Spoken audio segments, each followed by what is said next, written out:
Who am I and what do I do? My name is Christoph Redke and I'm an entrepreneur and a self-employed technology consultant here in Berlin. My name is Fabian Hübner and I am the CTO and managing partner of Polarbier, an international e-learning and social commerce platform. My name is Florian Riesac. I'm the CEO and co-founder of Surftech. Surftech currently has two products. One is Friendticker, a mobile check-in service. The second one is Dilo Mio.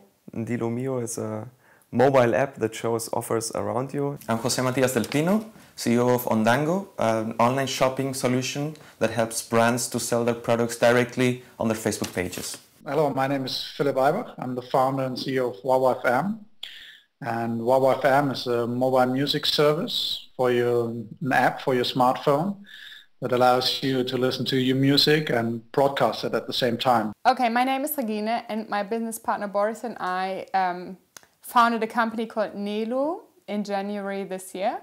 And we basically have like a fashion platform for independent designers. How did I come up with the idea for my startup? The necessity was so obviously there. Like, you have this pool of experience that's growing in the digital industry as it grows older, as more successful businesses are being created and people learn from that and try to do it again. And on the other hand, you have like more and more people coming into this space and coming up with new ideas and learning from the American example. And they don't want to start from scratch. They want to profit from what's already there.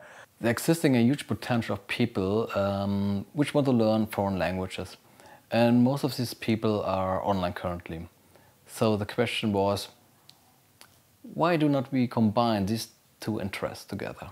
Basically, we did the first idea we had was a mobile payment service based on near-field communication technology.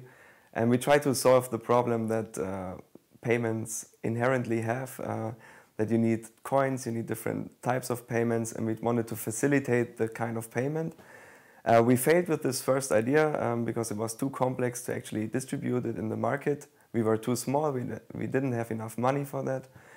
Then we started with the second idea. It was Friendticker, which is still running, very successful. And finally we came up with the idea of Dilo Mio, which is a very simple app that actually solves a problem for retailers and shop owners, that they have a distribution channel for their mobile marketing, which means that if they have an offer, they can initially publicate these offers to many people around them on the mobile marketing channel. And this was the idea that we tried to solve a problem that really exists in the real world. A friend of mine has an import company in Hong Kong and he wanted to sell B2C products in Chile, where we both come from.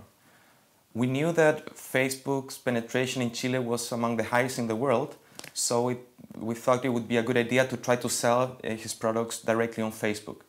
We looked for solutions for that, and what we found was not good enough. And offering a world-class shopping experience on the biggest social network sounded like an interesting idea, so I went for it.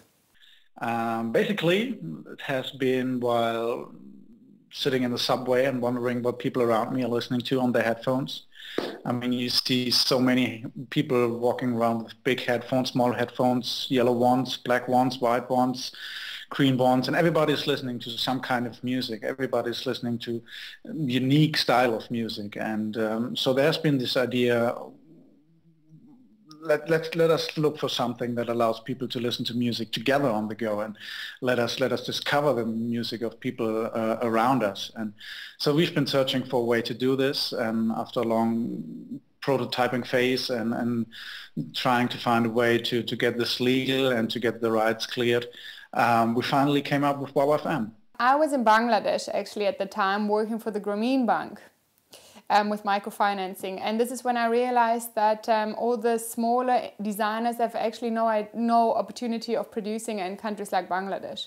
And then I realized, well, actually there's a huge market gap because designers have nowhere to present their collections at all. There's no platform in the internet which is really only focused on independent up-and-coming designers, and this is when I thought, that's my business. In which stage of our development are we currently, and what were the biggest obstacles so far?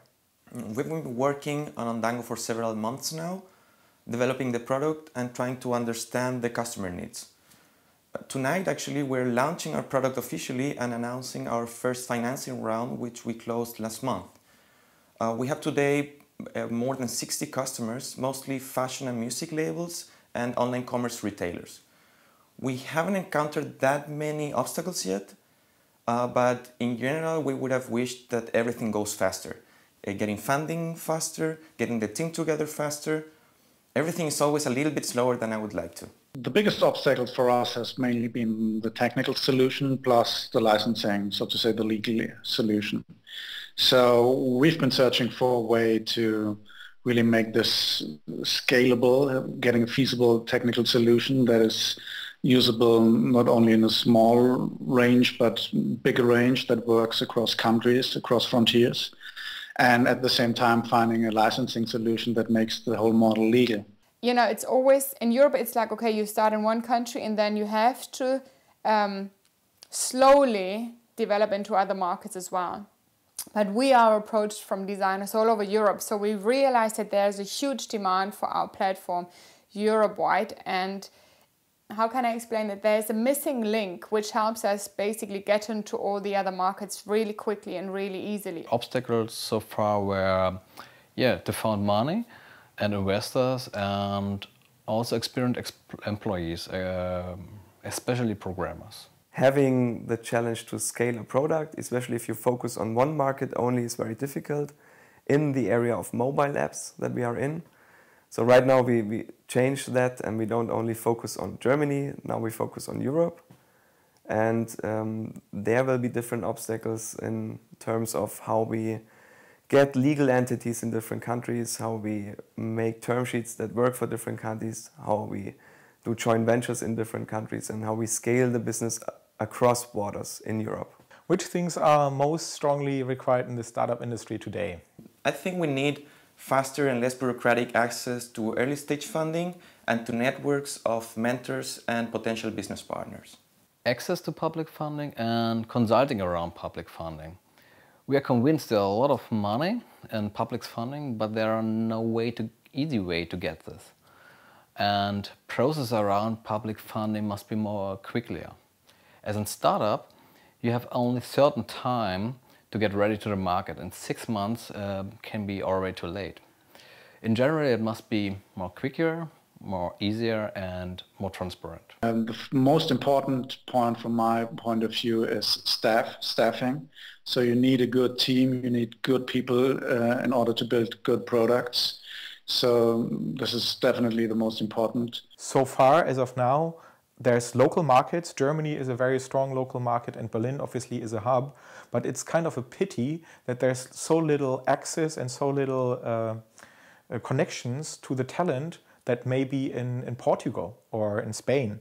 Many people here, like many startups in Berlin, very specifically are looking for co-workers. Everybody is speaking English, so the language barrier is essentially not there. But there's only so very few links to the united European technology scene that one could tap into, that this is really a problem. I think the biggest problems are payment and tax issues.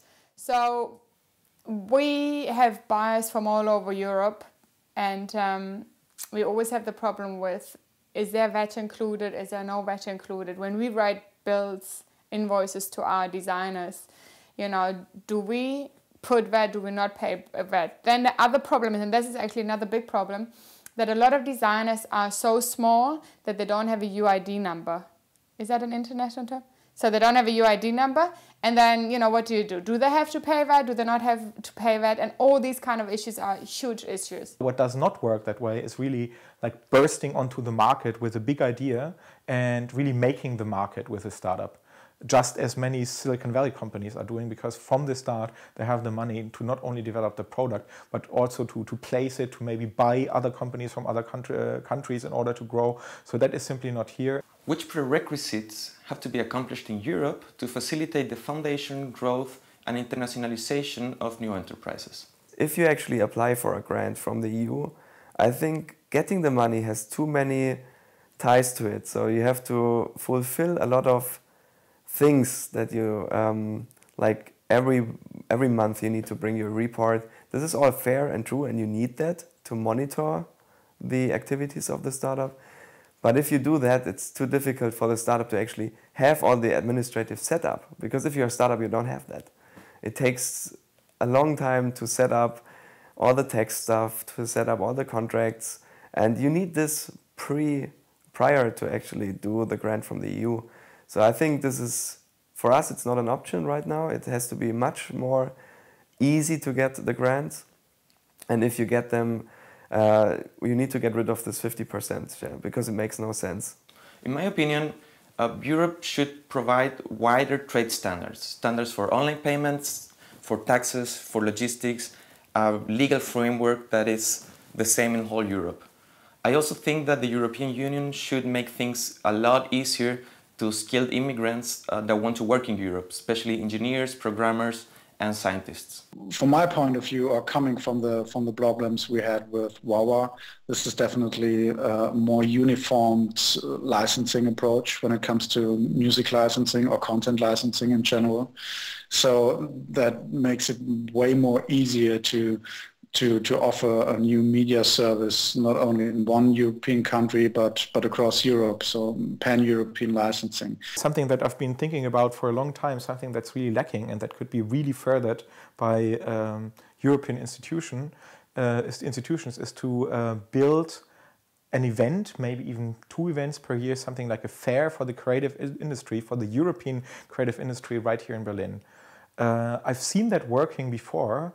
At Mobile World Congress, for example, there's a European matchmaking fair, if you will, where small companies from all over Europe, from a long list, can choose companies they want to meet and who are also at that fair. And there's a lot of companies there that you've never heard of before, though they may be ideal matches for what you want to do. It's just that they are from Greece or from Portugal, from France, and you just don't bump into them normally. But the moment that you sit down with them, you really discover common ground and you can work together. However, that is on that fair only limited to the mobile industry. And the creative and digital industry, the entrepreneurship industry, if you will, is much larger than that. And there is no place to come together, no platform to meet, no platform to build new business together with European partners as of yet. The last thing I think which would be really helpful is if there would be like an institution which helps you get into other European markets with language, with contacts in these other countries.